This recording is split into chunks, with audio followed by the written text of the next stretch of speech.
আসসালামু আলাইকুম, welcome to my channel মা মেয়ের সংসার। কেমন আছেন সবাই? আশা করছি আল্লাহর রহমতে আপনারা সবাই অনেক বেশি ভালো আছেন। আমি আলহামদুলিল্লাহ আপনাদের দোয়ায় অনেক ভালো আছি। তো বন্ধুরা, এখন হচ্ছে আমি আপনাদের জন্য একটা ব্লগ ভিডিও নিয়ে উপস্থিত হয়েছি। অনেক দিন হয়ে গিয়েছে, কারণ বাসার মধ্যে মেহমান আছে, তাই আমি রেগুলার ভিডিও দিতে পারি না। তো এখন হচ্ছে একটা আপনাদের জন্য ব্লগ ভিডিও শেয়ার করতেছি। বন্ধুরা দেখতে পাচ্তেছেন, সকালের নাস্তাগুলো করে নিয়েছিলাম। এখন আমি রান্নাবান্নার জন্য এখানে গরুর মাংস রান্না করব। একদম হাতে মাখা করে রান্না করব, পেঁপে আর কাঁকরোল দিয়ে রান্না করব। বন্ধুরা ভিডিওটা শেষ পর্যন্ত দেখতেই থাকেন, ভালো লাগবে। তো আরও হচ্ছে রান্না করব হচ্ছে বরবটি দিয়ে আলু দিয়ে ভাজি করব। তো বন্ধুরা দেখতে পাচ্তেছেন, এখন আমি এখানে সবগুলো মশলা দিয়ে দিয়েছি। ভালো করে মশলাগুলো দিয়ে এরপরে হচ্ছে তেলও পরিমাণ মতো দিয়ে ভালো করে মেখে নিব। এরপরে চুলার উপরে বসিয়ে দিব। এগুলো হচ্ছে আমি হাতে মাখা করে রান্না করব, কারণ বাসার মধ্যে সবসময় মেহমান আছে এখন, এই জন্য। তো প্রতিদিন 2-3টা তরকারি, মাছ মাংস রান্না করতে হয়।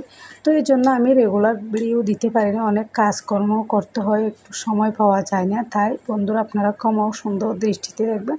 কথা বলতে বলতে এদিকে আমার মাংসগুলো ভালো করে মাখানো হয়ে গিয়েছে। আমি এখন তরকারিগুলো দিয়ে দিচ্ছি। এগুলো হচ্ছে পেঁপে আর হচ্ছে কাঁকরোল। তো এগুলো মাংসগুলো ভালো করে কষানো হওয়ার পরে এরপরে দিয়ে দিচ্ছি। তো দেখতে পাচ্তেছেন খুব সুন্দরভাবে আলু আর এখানে কাঁকরোল আর হচ্ছে পেঁপে সবগুলো সিদ্ধ হয়ে গিয়েছিল। তো খুব সুন্দরভাবে সিদ্ধ হয়ে গিয়েছে। এখন যেটা বসিয়ে দিয়েছি ওইটাতে হচ্ছে আমি সবজিটা রান্না করব। এখানে আমি তেল দিয়ে দিয়েছি, রসুন পেঁয়াজ কাঁচামরিচ সবগুলো দিয়ে ভালো করে ভেজে নিব। এরপর হচ্ছে কেটে রাখা সবজিগুলো এখানে দিয়ে দিব। এগুলো হচ্ছে সবজির জন্য দিয়ে দিয়েছিলাম। তো বন্ধুরা আপনারা কমাও সুন্দর দৃষ্টিতে দেখবেন। কথা বলতে বলতে এখানে আমি মরিচ পেঁয়াজ ভালো করে কষিয়ে নিয়েছি, একদম হালকা হালকা কালার করে নিয়েছি। এখানে আমি পরিমাণ মতো মশলাগুলো দিয়ে ভালো করে কষিয়ে নিব। এরপরে এই কেটে রাখা সবজিগুলোও দিয়ে দিব। তো দেওয়ার পরে আমাদের রান্নাটা হয়ে যাবে। আজকে দুপুরের মধ্যে হচ্ছে বরবটি ভাজি আর হচ্ছে গরুর মাংস রান্না, আর এমনি আগের অনেক তরকারিও আছে, এগুলো দিয়ে দুপুরের খাওয়াটা হয়ে যাবে। তো আমরা হচ্ছে খাওয়া দাওয়া শেষ করে একটু বাহিরে বের হব। তো বাহিরে বের হব বলতে কল্পলুক আবাসিকের মধ্যে যাব। যারা হচ্ছে চট্টগ্রামের আশেপাশে আছেন, যারা চট্টগ্রামের মধ্যে আছেন, এখানে কল্পলুকের আশেপাশে আছেন, ওরা অবশ্যই চিনতে পারবেন জায়গাটা। তো ওখানে আমরা আজকে একটু ঘুরতে যাব।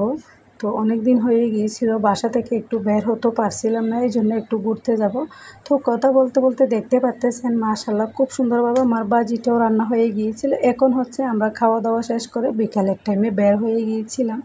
তো বৃষ্টি হওয়ার কারণে রাস্তার মধ্যে অনেকটা কাদা হয়ে গিয়েছিল। তো অনেকজন এখানে ঘুরানোর জন্য আসছিল। দেখতে পাচ্তেছেন কাদার মধ্যে হলো অনেক লোকজন এখানে ঘুরতে আসছিল। কেউ বাইকে করে যাচ্ছিল, আবার কেউ অটো রিক্সাতে করে, অনেক লোকজন কেউ আবার সিএনজিতে করে যাচ্ছিল। তো আমরা হচ্ছে রিক্সাতে করে চলে যাচ্ছি। দেখতে পাচ্তেছেন আমার কাছে খুব বেশি ভালো লাগে জায়গাটা।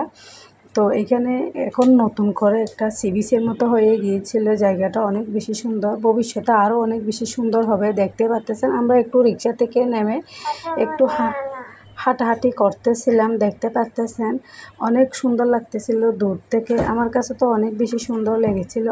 আমরা এটা হচ্ছে যে রিক্সা করে আসছিলাম ওইটা আমরা একদম ভাড়া করে নিয়েছি। এখান থেকে বাসায় যাব, বাসা থেকে এখানে আসবো, এভাবে করে নিয়েছিলাম। এই জন্য আমরা রিক্সাটা বিদায় দেব না, কিছুক্ষণ এখানে দাঁড়ানোর পরে আবার রিক্সাতে উঠে যাব। তো এখানে হচ্ছে রিক্সা পাওয়া যায় না, এই জন্য। তো দেখতে পাচ্তেছেন অনেক লোকজন এখানে আসছে, অনেক বাচ্চারা নিয়ে সবাই আসছিল। অনেকজনে এখানে অনেক কিছু খাবার দাবার খেয়েছিল। আমরা এখান থেকে কিছু খাই নাই, কারণ আমাদের যেটা মেহমান আসছিল উনি বাইরের থেকে কিছু খেতে ইচ্ছে করে না, এই জন্য আমরা কিছুই খাই নাই। তো একটু ঘোরাফেরার পরে এরপর আবার রিক্সাতে উঠে গিয়েছি। দেখতে পাচ্তেছেন রিক্সা করে আমরা আরও কিছুক্ষণ ঘোরাঘুরি করতেছিলাম। এখানে অনেক খাবার দাবারের দোকান বসছিল। তো অনেক লোকজনও আসছিল। আপনারাও চাইলে আপনাদের পরিবার পরিজনদেরকে নিয়ে এখানে ঘুরে যেতে পারবেন, কম খরচের মধ্যে, শুধু রিক্সা দিয়ে আসা যায়। তো অনেক ভালো লাগে, বাচ্চারাও খুশি হয়, নিজেরও অনেক বেশি ভালো লাগে। পাশে কর্ণফুলী এটা এটার মধ্যে হচ্ছে অনেক লঞ্চ স্টিমার এগুলোও দেখা যায়, বাচ্চারা দেখে অনেক খুশি হয়ে যাবে।